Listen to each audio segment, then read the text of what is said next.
दोस्तों, औरत की यह एक चीज भूलकर भी नहीं चखनी चाहिए।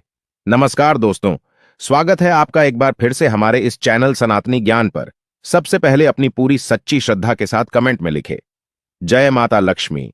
माता लक्ष्मी की कृपा से आपका घर सदैव धन दौलत से भरा रहे। आज की कहानी एक ऐसे पति पत्नी के जोड़े की जिंदगी पर बीती हुई कहानी है, जिसको हर मर्द को और हर एक महिला को जरूर देखना चाहिए, क्योंकि यह आपको जानना बहुत ही आवश्यक है कि औरत की ऐसी कौन सी चीज है जिसे जीवन में कभी नहीं चखना चाहिए। आपसे गुजारिश है कि इस ज्ञानवर्धन वीडियो को पूरा जरूर देखिएगा। बहुत ही जबरदस्त वीडियो है। इस वीडियो में आपको पत्नी के गुप्तांगों के अलावा जिंदगी की बहुत कुछ ऐसी सीख मिलेगी जिन्हें आपको जानना बहुत ही आवश्यक है। चलिए दोस्तों, अब इस वीडियो को स्टार्ट करते हैं, लेकिन उससे पहले, हे लक्ष्मी माँ, जो भी आपके इस चैनल को सब्सक्राइब करे, उसका घर धन दौलत से भर जाए, उसका परिवार सदैव हंसता मुस्कुराता हुआ कुशल मंगल रहे। दोस्तों, एक बार की बात है, किसी नगर में एक परिवार रहता था। उस परिवार में एक रीता नाम की लड़की रहती थी, जो कि अब शादी के लायक हो चुकी थी। उसकी माँ को उसकी शादी की चिंता होने लगी। एक दिन की बात है, उसकी माँ ने उसके लिए एक रिश्ता तय किया और आकर के रीता को सारी बात बताई। तभी रीता ने कहा, मुझे पहले लड़े डहाके की तस्वीर दिखाओ माँ, फिर मैं फैसला करूंगी कि हाँ या ना। माँ ने रीता की तरफ देखा। अच्छा, हम तुम्हारे लिए क्या कोई अच्छा लड़का नहीं देखेंगे? रीता गुस्से से बोली, माँ, बस लड़का देखना है मुझे, उसकी तस्वीर मंगवा लो या लड़के को यही बुला लो। माँ ने डांटा, पागल है, शर्म नहीं आती? चल दफा हो जा। अपने कमरे में बाबा भी आ गए। क्यों डांट रही हो मेरी बच्ची को? रीता बाबा के पास गई और जाकर कहने लगी, बाबा, मुझे लड़का देखना है। बाबा ने मुस्कुराकर कहा, हाँ बेटी, तुम्हारी मर्जी से ही करेंगे शादी, कल मैं उसकी तस्वीर मंगवा लूंगा। लड़के का अपना होटल है, पढ़ा लिखा है, प्यारा है। लेकिन रीता को तो लड़का देखना था। लड़का तो प्यारा है। तो रीता ने हाँ कर दी। 10 दिनों में ही रीता की शादी हो गई। रीता का हमसफर सुशील था। न कभी मुलाकात हुई, न कभी कोई बात। कभी एक दूसरे को मिले भी नहीं। ये ऐसा पवित्र रिश्ता होता है, दो अजनबी एक जान हो जाते हैं, जो कभी जिंदगी में मिले भी ना हो। 2 पल भर में एक दूसरे की जान बन जाते हैं। पहली रात थी। सुशील कमरे में आया। हाथ में आइसक्रीम पकड़ी हुई रीता नजरें झुकाए बैठी थी। आइसक्रीम तो रीता की फेवरेट थी। सुशील को नमस्ते की सुशील पास बैठ गया। सुशील थोड़ा सा शर्माता भी था। आइसक्रीम खाते हुए बोला, जीतने पैसे शादी पर खर्च किए, इतने की काश मैं आइसक्रीम खा लेता। रीता का घूंघट उठाकर बोला, आप खाओगी? पहले तो रीता ने शर्माते हुए मना कर दिया। फिर सुशील ने प्यार से कहा, खा लो, प्यार बढ़ेगा।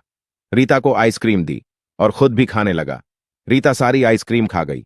सुशील ने जब पूछा, आइसक्रीम पूरी खत्म कर दी? रीता मुस्कुराने लगी, वो तो मैं खा गई। सुशील भी मुस्कुराने लगा, बहुत कंजूस हो, आप पहले कहती हो नहीं खाती हूं, और अब देखो सारी की सारी खा गई हो। रीता सुशील को पहली ही रात इतना तो समझ गई थी कि सुशील दिल का बहुत अच्छा है। रात भर प्यार भरी बातें होती रहीं। जिंदगी अपनी असल मंजिल की तरफ मुड़ गई थी। वक्त गुजरने लगा। रीता के भाई की शादी थी। रीता 4 महीने की प्रेग्नेंट भी थी। रीता ने सुशील से कहा, मुझे भाई की शादी में जाना है। सुशील ने रीता के पास बैठकर बोला, रीता, डॉक्टर ने आपको लंबी यात्रा करने से मना किया है, इसलिए मैं कोई रिस्क नहीं लेना चाहता। मैं नहीं इजाजत दे सकता शादी में जाने की। रीता को बहुत गुस्सा आया। सुशील, पागल हो गए हो? यहां मेरे भाई की शादी है और आप कह रहे हैं कि नहीं जाना।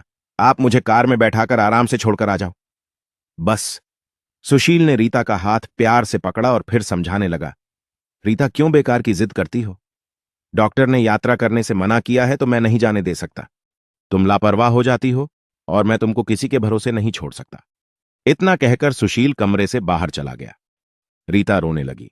रीता ने अपनी मां को फोन किया, सुशील मना कर रहा है शादी में आने के लिए। मां ने समझाया, बेटा, अगर वो कह रहा है तो मत ही आओ। लेकिन रीता की भाभी और भाई जिद करने लगे, क्यों नहीं आने दे रहा है सुशील हमारी बहन को? वो दोनों रात को आए, सुशील भी घर पर था। कहने लगे कि मेहंदी है, 3 ही दिन की बात है, हम रीता को लेने आए हैं। सुशील ने रीता की तरफ देखा। रीता, मैंने क्या कहा था तुमसे?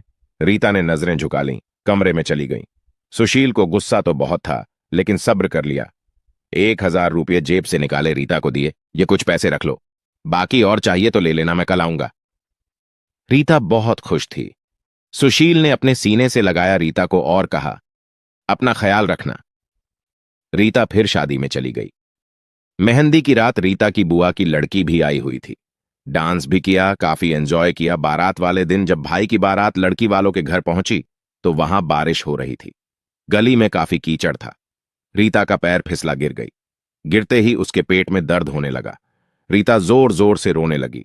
जल्दी से रीता को अस्पताल ले गए। रीता दर्द से चिल्ला रही थी। सुशील को कॉल करके रीता के बारे में बताया। सुशील घबरा गया। वो जल्दी से अस्पताल पहुंचा। डॉक्टर रीता को इमरजेंसी वार्ड में ले गए थे। सुशील बहुत परेशान था। दिल की धड़कनें बेकाबू थीं। जुबान पर ईश्वर का नाम था। बाकी सब लोग शादी की खुशियों में मग्न थे, लेकिन यहां सुशील परेशान खड़ा था। कुछ देर बाद डॉक्टर कमरे से बाहर आए। उन्होंने सॉरी कहते हुए बताया, आपका बच्चा मर चुका है। सुशील बेजान सा होकर कुर्सी पर बैठ गया है। भगवान से हिम्मत मांगकर जल्दी से वार्ड में गया। रीता रो रही थी। सुशील को देखकर मुंह मोड़ लिया। सुशील पास बैठ गया, सर पर हाथ फेरने लगा। अच्छा चल चुप कर, मेरी सोनी, रोना बंद कर, बस ऊपर वाले की मर्जी थी। रीता फूट फूट कर रोने लगी। सुशील, मुझे माफ कर दें, मुझसे गलती हो गई। सुशील ने आंसुओं से भीगी हुई पलकों को देखा। अरे बस बस, रोते नहीं है, बस ऊपर वाले की मर्जी थी, चुप हो जाओ। रीता खुद को गुनहगार समझ रही थी, अपने बच्चे और सुशील का। सुशील समझने लगा। रीता का सर अपनी गोद में रख लिया। चुप हो जाओ, रो मत, अब देख मैं तेरे पास हूं। रीता को लेकर घर चला गया। शादी खत्म हुई। सब घर आ गए रीता का हाल पूछने। रीता खुद पर इल्जाम दे रही थी।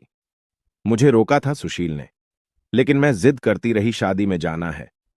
अगर मैंने इनकी बात मान ली होती तो आज शायद मैं अपना बच्चा ना खोती। सुशील समझ रहा था रीता दिल ही दिल में खुद को कसूरवार ठहरा रही है। इसलिए सुशील प्यार से समझाता रहा रीता को, अरे पागल है, खुद को परेशान ना कर, ऊपर वाले की मर्जी थी। ऊपर वाले ने चाहा तो हमें फिर से औलाद जरूर देगा। रीता सुशील की आंखों में देख रही थी। सुशील, आप इतने अच्छे हैं, मुझे डांटा नहीं है, आपने कुछ कहा नहीं। सुशील ने लंबी सांस ली, मुस्कुराकर बोला, जब तुमने मेरी बात मानी ही नहीं थी तो रीता, अब कुछ कहने का क्या फायदा। रीता समझ रही थी सुशील का खामोश गुस्सा। 1 साल बाद फिर ऊपर वाले ने उनको बेटा दे दिया। सब बहुत खुश थे। सुशील बच्चे को बाहों में उठाकर झूमने लगा। रीता बेड पर लेटी सुशील की आंखों में बेटे की मोहब्बत में निकलते आंसू देख रही थी। जिंदगी में अच्छे दिन आते हैं, लेकिन अक्लमंद वही होता है जो खुद को हालात में ढाल लेता है। सुशील के 2 भाई जो सुशील से आमिर थे, उन दोनों भाइयों का अपना अच्छा खासा बिजनेस था, लेकिन सुशील का छोटा सा होटल था जिससे बस गुजारा हो रहा था। रीता ने जिद की, सुशील बच्चे को गर्मी लगती है, इसलिए यह बहुत रोता है, मुझे कमरे में ऐसी लगवा कर दें। सुशील ने सिर पर हाथ रखा। अरे रीता, पागल हो गई हो क्या, मेरे पास नहीं है इतने पैसे ऐसी के लिए। रीता ने जिद की, मुझे ऐसी चाहिए बस कमरे में। सुशील अपने बेटे को सीने पर लिटाकर खेल रहा था। उसके साथ रीता बस ऐसी लगवाने की जिद किए बैठी थी। सुशील ने रीता का हाथ पकड़ा, अपने करीब किया। रीता, पता नहीं क्यों इतनी चिंतित हो तुम, लगवा दूंगा, ऐसी ये लो, सो गया है मेरा राजकुमार, इसको लेटा दो। 2 साल बाद ऊपर वाले ने एक बेटी भी दी। वे दोनों बहुत खुश थे। सुशील हर अच्छी बुरी ख्वाहिश पूरी करता था, लेकिन फिर भी छोटी छोटी बातों पर उनमें झगड़ा रहता ही था। बेटा 4 साल का हो गया था, बेटी छोटी थी। सुशील का होटल का काम अच्छा नहीं चल रहा था। सुशील कुछ परेशान था। घर आया, देखा बेटे ने उसका लैपटॉप तोड़ दिया था। रीता मोबाइल पर लगी हुई थी। सुशील ने देखा लैपटॉप टूटा हुआ पड़ा है। सुशील चिल्लाकर बोला, रीता ये क्या है। रीता ने कहा, ये आपके लाडले ने तोड़ा है। सुशील गुस्से में पहले ही था। रीता को गाली देकर बोला, तुम्हारा दिमाग काम नहीं करता, इसमें मेरा सारा डांटा था, तुम पागल हो क्या, जाओ खाना लेकर आओ, अब जाओ। रीता गुस्से में बोली, सुशील, मैं नौकरानी नहीं हूं, सारा दिन बच्चों को संभालो और फिर तुम मुझे गाली दो। सारा दिन इतना काम करो और कदर इतनी सी है, गाली दे रहे हो। रीता खाना लेकर आई, बैंगन बने हुए थे। सुशील ने बैंगन देखे, चिल्लाकर बोला, तुम्हारा दिमाग खराब है, तुमको कितनी बार समझाया है, मैं बैंगन नहीं खाता। सुशील ने खाना उठाकर फेंक दिया, उठकर बाहर चला गया। इतने में बेटे ने कांच का गिलास तोड़ दिया, जो हाथ पर लग गया। काफी खून बहने लगा था। हाथ से रीता ने बेटे को 1-2 थप्पड़ लगा दिए। बहुत तंग आ गई हूं मैं, तुम बाप बेटे से बेटे को उठाकर कमरे में ले गई, रो रही थी, साथ ही गुस्से में बोल रही थी। 5 साल हो गए इस इंसान के साथ, पर कदर ही नहीं है। बेटे के जख्म पर मरहम लगाने लगी। इतने में बेटी भूख से रोने लगी। बेटी को गोद में उठाया, गुस्से में कहती जा रही थी, इस इंसान की ऐसी हरकतें रहीं तो गुजारा मुश्किल हो जाएगा। रात भर सुशील गायब रहा। रीता ने भी फोन करके ना पूछा। रीता ने अपनी मां को बताया। सुशील आजकल ना खर्चा दे रहा है, ना अच्छे से बात करता है, गालियां देता है। मां ने कहा, अच्छा हम करते हैं बात उससे। सुशील को महसूस हुआ उसने अच्छा नहीं किया रीता के साथ। आज घर जाकर रीता को सॉरी करूंगा। घर आया, देखा घर में रीता के माँ बाप चाचा सब आकर बैठे हुए थे। सुशील ने रीता की तरफ देखा, रीता खामोश रही, नमस्ते किया। उसके बाद बात तो शुरू हो गई। मां चिल्लाकर बोली, क्यों बेटा तुम खर्चा नहीं देते हो? रीता को क्यों गालियां देते हो? सुशील को बहुत गुस्सा आया। घर की बात है, हम दोनों सुलझा लेते। सुशील ने गुस्से से कहा, इसको सब कुछ देता हूं, ये बस तमाशा बनाना चाहती है। रीता भी गुस्सा थी। वो भी गुस्से में बोली, क्या देते हैं? जो महीने में 10,000 देते हो, जिसका दोनों बच्चों का दूध भी पूरा नहीं होता। एहसान करते हो मुझ पर, तुम्हारे बच्चों पर खर्चा करती हूं। बहस इतनी बढ़ गई कि सबके सामने सुशील ने रीता को थप्पड़ मार दिया। रीता की मां को बर्दाश्त नहीं हुआ। वह अपनी बेटी को साथ ले गई। दोनों बच्चे भी साथ ले गई। सुशील ने भी उन्हें रोका नहीं। रीता नाराज होकर चली गई। रीता को थप्पड़ ज्यादा जोर का लगा था, चेहरे पर निशाना बन गया था। मां भी रोने लगी। न जाने पहले भी कितना जुल्म करता होगा मेरी बेटी पर, कमीना इंसान। सुशील पहले से ही अपने होटल की वजह से परेशान था, काम ना होने की वजह से, और अब यह परेशानी बन गई। रीता मायके में थी, सुशील यहां था, घर में परेशान था। हालात इतने खराब हो गए, सुशील को अपना होटल बेचना पड़ा। 2 महीने गुजर गए। दोनों ने एक दूसरे से बात तक ना की। दोनों गुस्से में थे। सुशील कहता, खुद गई है, खुद वापस आए। रीता की जिद थी, मनाने आएगा तो जाऊंगी। दिन गुजरते गए, 8 महीने गुजर गए, कोई बातचीत नहीं हुई। सुशील के एक दोस्त ने सुशील से कहा, विदेश जाना है तो बताओ, मेरे पास एक ही वीजा है। हालात काफी बुरे थे। सुशील विदेश चला गया, नंबर बंद हो गया। 1 साल गुजर गया। दोनों ने कोई बात ना की एक दूसरे के साथ। रीता भाई से खर्चा लेती, बच्चों के दूध का या फिर दूसरी जरूरी सामान का। भाई कब तक दे सकते थे खर्चा? उनके भी अपने बच्चे थे। कभी रीता के बच्चे कोई नुकसान कर देते, कोई चीज तोड़ देते, तो रीता की भाभी हजारों बातें करती, ताने देती थी। रीता चुपचाप सुन लेती थी। क्या करती? आखिर किसी को कुछ बताती भी ना थी। दीपावली का दिन था, रीता ने भाई से कहा, पैसे दे दो, बच्चों को शॉपिंग करवानी है। भाभी पास से बोली, बहन साफ सी बात है, हमारे पास फालतू के पैसे नहीं हैं। उसी इंसान के साथ गुजारा नहीं तो तलाक लेकर किसी दूसरे से शादी कर लो, जाओ यहां से।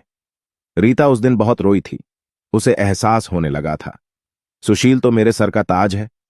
सुशील दुबई में बच्चों को याद कर बहुत रोता था। रीता पागल सी बात कुछ थी ही नहीं, और तूने ये क्या कर दिया?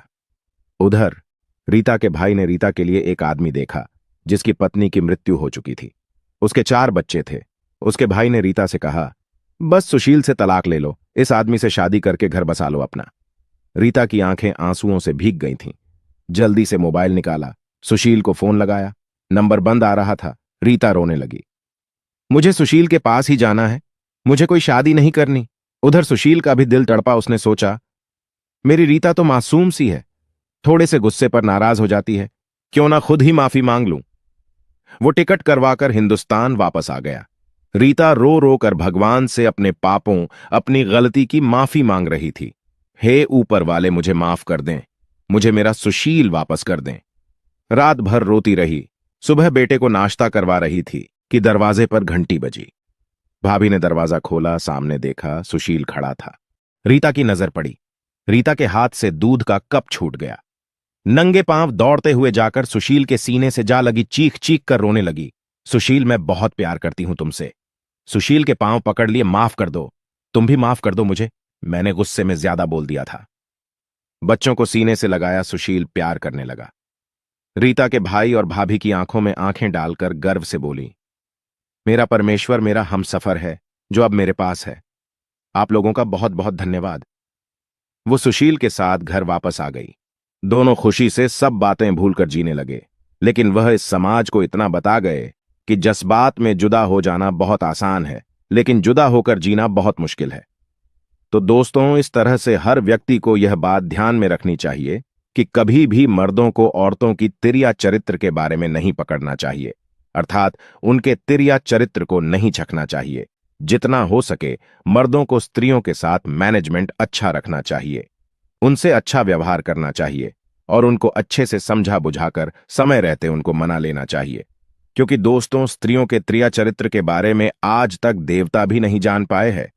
इसलिए इस बारे में किसी भी पुरुष को नहीं पढ़ना चाहिए और इस चीज का स्वाद कभी भी नहीं चखना चाहिए। गलत फैसला लेकर जिंदगी बर्बाद ना करें। ये सब वक्त के साथ बदल जाता है। हाँ, अगर नहीं बदलता, किसी का हमसफर अगर नाराज है या घमंड में है, तो जाओ मना लो, राजी कर लो एक दूसरे को, इससे पहले कि फिर देर हो जाए। अगर मेरी कहानी किसी एक के भी दिल में घर कर गई तो मेरा मकसद पूरा हो जाएगा। आजकल छोटी छोटी बातों पर घर उजड़ रहे हैं। अगर थोड़ी बर्दाश्त कर लें तो ऐसे घर ना उजड़े। और जितना हो सके मोह माया मोह जाल से दूर रहें। दोस्तों, सच्ची श्रद्धा से कमेंट में जरूर लिख दें, हर हर महादेव, देवों के देव महादेव आप पर सदैव कृपा दृष्टि बनाए रखें। धन्यवाद।